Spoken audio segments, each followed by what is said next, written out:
I'm so mad right now.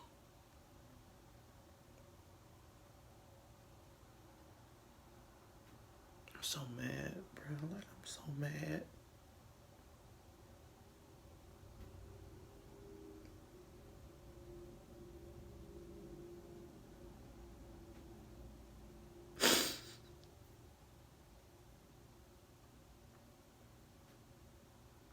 I can't keep doing this. I'm so fucking mad.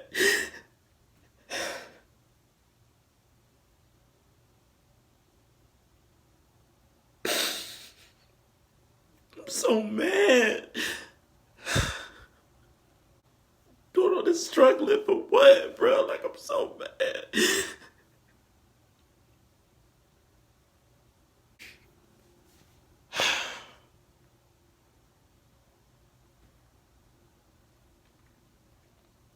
I'm gonna do all this, bro, just for them to tell me, like, I'm overqualified. Like, what the fuck? Like, what does that mean?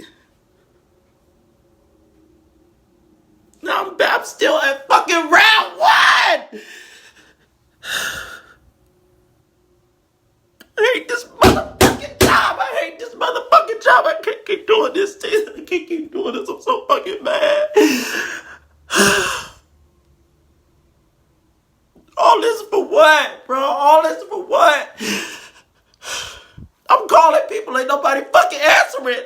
But I'll be there if you call me. Like, I'm so mad. I'm so mad right now. I'm so mad. I can't keep doing this, bro. I'm so mad. So bad. I gotta stay strong. For what? Ain't nobody staying strong for me.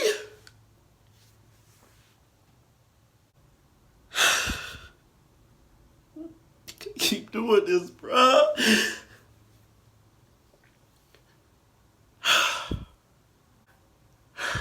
I'm so tired of this. I'm so tired of this. I'm so tired.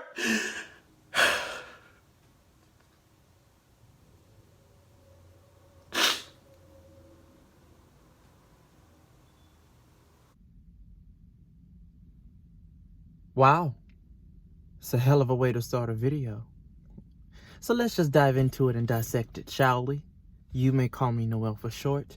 This is the Noel story, and you may want to hear what I have to say. You got some coordination. Slave trick, are you get eliminated?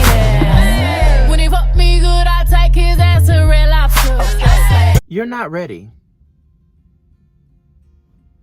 That's why you don't have it right now.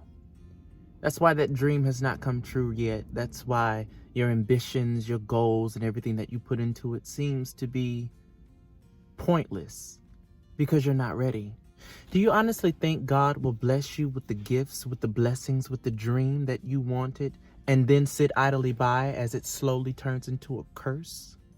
You have to be prepared for what it is you are being molded for.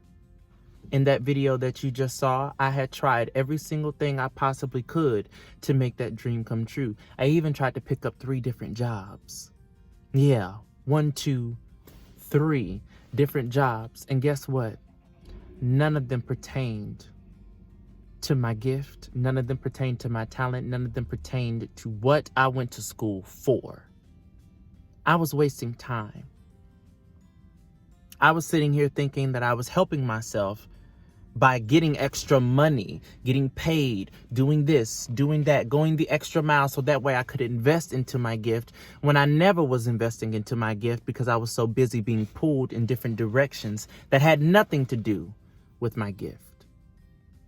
I wasn't ready. There were even moments when I had saved an amount of $3,500 back in 2017. I was ready. I was prepared. I was like, yes, darling, this is what we're going to do. This is what it is. I'm about to go. I'm going to move to Atlanta. I'm going to do my new thing. I'm going to get my own place. I'm going to start working. I'm going to do this. April of 2017, I had $3,500 saved in my savings account. All it took was for me to graduate in December, and I was going to be out of there. That same year, I accumulated 2 Fs on my report in college, which made me stay an extra semester. The car that I had at the time had broken down. The transmission gone out, the router, lug bolts, and the entire wheel had fallen off my car at that time, so I needed to pay for that. I had gotten a speeding ticket for only going 9 miles over the speed limit, which was about $250. Then I had to use my savings account to pay all of my bills because I had lost my job. April of 2017, I had $3,500 in my account. By October, that savings account was zero. I thought it was something that I had did. I thought it was some negative energy around me. I thought that this was something that I had put out in the world and it had finally gotten back to me. But no, I wasn't ready. And whenever you try to speed up the process that you are not in control of, things happen out of your control and there's nothing you can do about it. And sometimes you even blame yourself and you think, damn, what did I do to cause this? It was nothing you did. It was nothing you could do, honestly. You're just not ready. That's just what it is. When I finally decided to give up the ghost and stop trying to do it my way and trust the process instead of fighting against it, things came to me. I started accumulating things in my life that pertained to the art, that pertained to my craft. I stopped working a job that I hated and I started working jobs that I loved, which was in my career. Am I finished? Absolutely not, girl. I'm just beginning. It just started this year. But I was ready for it this time around because I had prepared myself. I had mastered my crafts. I had studied my art. I had went through and practiced everything until it became perfect. I figured out who Noel was. And once I had that security, everything else could have been secured. And another thing, another way that you can tell that you're not ready is when you are envious of what somebody else has. You don't know what that person had gone through in order to get them to that point. I've had some people tell me that they wish that they were in the position that I was in.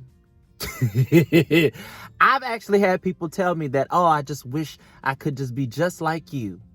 That I could do what you were doing, that I was in your position.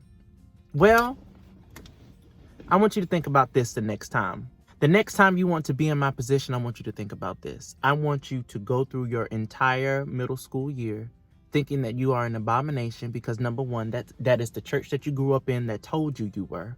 That was the Bible that you read in your religion that told you that you were. That was the people, family members, and peers around you that told you who you were. And because you read that Bible faithfully, because you were faithful, that's what you thought you were.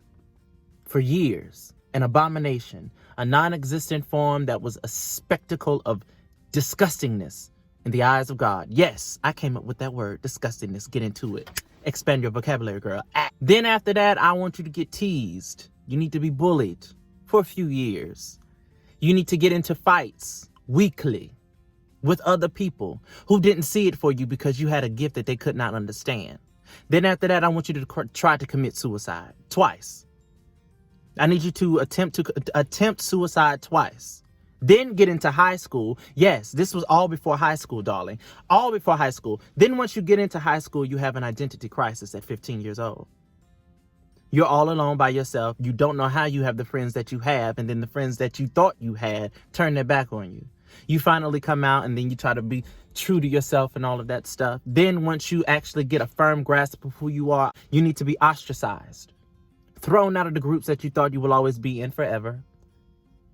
Condemned and convicted by your so-called friends and peers in the high school. I want you to go to college and I want you to become completely lost. I want you to be immature. I want you to try to figure it out on your own. I want you to go ahead and get your own apartment. Then once you get your own apartment, you lose it because you lose your job. Then you're trying to work 2-3 jobs while having 18 to 20 hour credit hours. Then in the middle of having that in your sophomore year of college, I need you to lose your mind. I need you to sit here and listen and hear voices of people calling your name, but nobody is there in the room but you.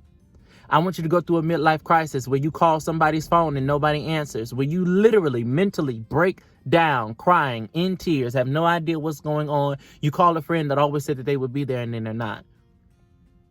You get betrayed by people that you thought that you were going to be in love with for the rest of your life.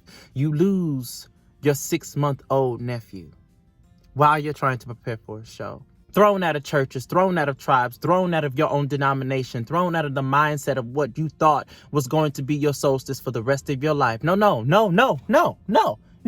You want to be like me, right? You want to have what I have. You want what I want.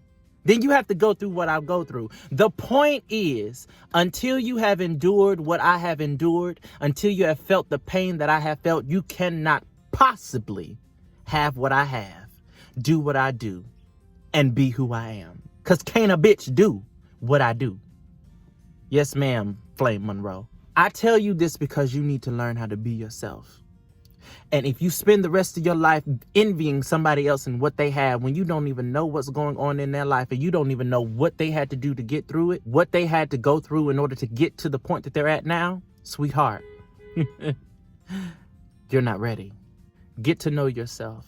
Figure out what you love to do.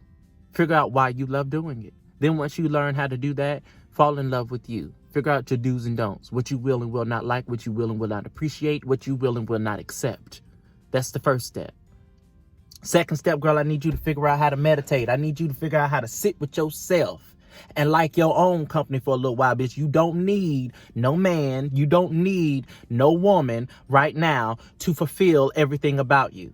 How can you expect to be whole with somebody else when you can't even be whole with yourself? Daughter, son, niece, nephew, sit down somewhere and learn to be alone. It's okay to be single. It's okay. It's all right. Them hoes gonna come anyway. Don't worry about it. They coming. Don't worry your little head. They gonna come to you. Trust. But figure out who you are first so you can weave out the weak from the strong and know who you will not and who you will allow into your life. Never be envious of somebody else's scars because you don't know how large and deep they go. Be you and don't try to be nobody else. Trust the process and never, ever give up on yourself. Anything worth having is worth fighting for. You say this is your passion. You say this is what you want to do. You are going to be tested. It's going to happen because God needs to know that your faith is not only valid when things are going good or when things go in your favor. You're going to have some hardships. It's going to be hard. It's going to be very, very difficult. But if you continue to say, and yet I rise, and still I will follow thee, that is proven fruitful. And one day you will receive exactly what you're looking for. But until then, he has to mold you, prepare you, and shape you in the way that you need to go. Until you are a molded perfection. Until God looks at you and says, it is good. You are a masterpiece. You are ready for the gift that I'm going to give you. Baby, you're not ready. You may call me Noel for short. This has been the Noel story. That's all I got. That's all I got to say. Appreciate you. What's up? How y'all doing? What's going on? Nah, girl, I had to put this at the end of the video because that was a little deep. That was a little, so I wanted to end you in on a light note. I wanted to come through, make you smile a little bit. Yeah. Well, how you liking the videos? Am I doing good? This is week 7. I'm being consistent. I said I would. And to all those other people who are following me from my last channel, I told you that I would. But like, subscribe, comment. Let me know what you want to see, girl. Interact with me. Don't let this be weird, okay? Let's not let this be weird and it's just me talking to a camera, okay? Let me know what else I need to do. And I'm telling you, this page is going to be popping. And then the fact that you on here early and then everybody else going to join the bay ride talking about what I missed. Girl, you going to be solidified. You going to be my OGs. You going to be there till day 1. That ought to make you feel good. Because best believe, I ain't going nowhere. I just started this. I'm not stopping. Thank you for watching. Appreciate you. And I pray that this advice that I'm giving is inspirational. It is something spiritual that awakens something positive in you. And I pray that you can apply it to your life and you become great from it. I see y'all later. Bye.